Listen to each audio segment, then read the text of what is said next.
ദൈവത്തിന്റെ അതിപരിശുദ്ധമായ നാമം വാഴ്ത്തപ്പെടുമാറാകട്ടെ. ഇന്ന് നോമ്പിന്റെ 13-ാം ദിനം. ഇന്ന് ചിന്തിക്കുന്ന വിഷയം എന്നുള്ളത് സമ്പുഷ്ടമാക്കുന്നതിലെ സമ്പന്നത, ദ റിച്ച്നെസ് ഇൻ എൻറിച്ചിങ്.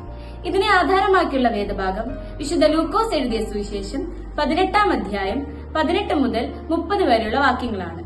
ഈ വേദഭാഗത്തിന്റെ സാരം എന്നുള്ളത് ഒരു ധനികനായ പ്രമാണി നിത്യജീവനെ അവകാശമാക്കാൻ എന്ത് ചെയ്യണമെന്ന് യേശുവിനോട് ചോദിക്കുന്നു.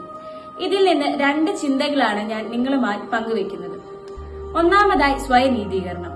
ഇവിടെ ഈ പ്രമാണിക്ക് പല നല്ല ഗുണങ്ങളുണ്ടായിരുന്നിട്ടും പൂർണ്ണ ഹൃദയത്തോടെ ദൈവത്തെ സ്നേഹിക്കുവാൻ കഴിഞ്ഞിരുന്നില്ല. മനുഷ്യന്റെ നീതിപ്രവർത്തികളെല്ലാം ദൈവം മുൻപാകെ കറപുരണ്ട അങ്കി പോലെയാണ്.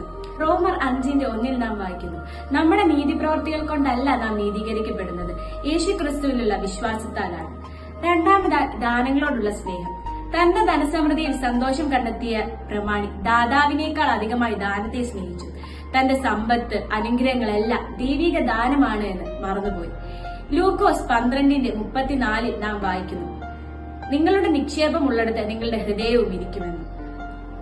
യേശു കർത്താവ് പ്രമാണിയോട് തന്റെ ജീവിതം പരിശോധിക്കുവാനും തന്റെ കുറവുകളെ കണ്ടെത്തി അതിനെ തിരുത്തുവാനും പ്രേരിപ്പിക്കുന്നു. യേശു പ്രമാണിയോട് നിനക്കുള്ളതൊക്കെയും വിറ്റ് ദരിദ്രന്മാർക്ക് പകുത്തു കൊടുക്കുക എന്ന് പറയുന്നു. സ്വയം ത്യജിക്കുന്നതിലൂടെ ലഭിക്കുന്ന നിത്യജീവനെ കുറിച്ചാണ് കർത്താവ് ഇവിടെ സംസാരിക്കുന്നത്. കർത്താവിന്റെ പ്രവർത്തനാശൈലി സ്വയം ത്യജിക്കലായിരുന്നു. ക്രിസ്തു തന്നെ തന്നെ കാൽവറിയിൽ യാഗമായി നൽകി മാനവരാശിക്ക് നിത്യജീവനിലേക്കുള്ള പ്രവേശനം സാധ്യമാക്കി തീർത്തു. അതുകൊണ്ട് തന്നെ നാം നമ്മുടെ കഴിവുകൾ, താലന്തുകൾ, സമയം എന്നിവയുടെ കാര്യവിചാരകരായി നമ്മുടെ സമ്പന്നത കൊണ്ട് മറ്റുള്ളവരെ സമ്പുഷ്ടരാക്കുവാൻ ഈ നോമ്പാചരണം കൊണ്ട് നമുക്ക് സാധിക്കട്ടെ എന്ന് പ്രാർത്ഥിച്ചുകൊണ്ട് എന്റെ വാക്കുകൾ ഞാൻ നിർത്തുന്നു. ദൈവം നമ്മെ ഏവരെയും ധാരാളമായി